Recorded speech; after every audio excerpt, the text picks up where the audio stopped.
लगातार वर्षा और खराब पाग जोगु गत 6 दिन धरी बंद रही पवित्र अमरनाथ यात्रा और माता वैष्णव देवी शनिवार पुणी थरे आरंभ होइछे। अमरनाथ यात्रा पुनर्बार चालू हेबार खबर मिलवा मात्रे कटा बेस कैंप रे अपेक्षा करिथिबा हजार हजार श्रद्धालुंक मुहरे खुशी फेरी आछे।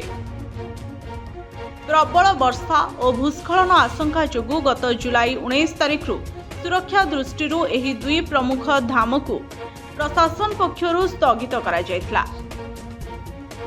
यात्रा पुनर्बार आरंभ हेबा परे काटरार बेस कैंपरु नहीं जामू पर्यंत समग्र अंचल हर हर महादेव एवं जय माता दी ध्वनि रे प्रकंपित होई उठिछे।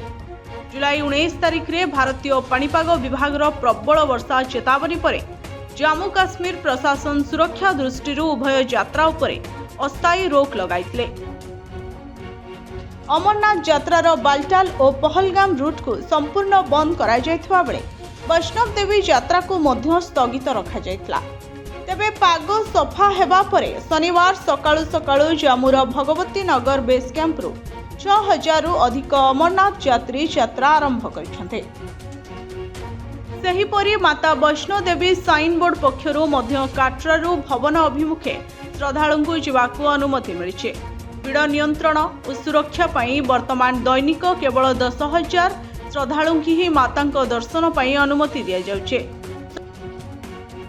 समग्र यात्रा पथरे सेना और स्थानीय पुलिस पक्षरु कड़ा सुरक्षा व्यवस्था ग्रहण करा जायछे। प्रशासन पक्षरु स्पष्ट करा जायछि जे केवल निर्धारित समय अनुसार श्रद्धालुंकु यात्रा करबाकु दियाजिबो। सुरक्षा व्यवस्था को आहुरी कड़ाकड़ी कराजिबो।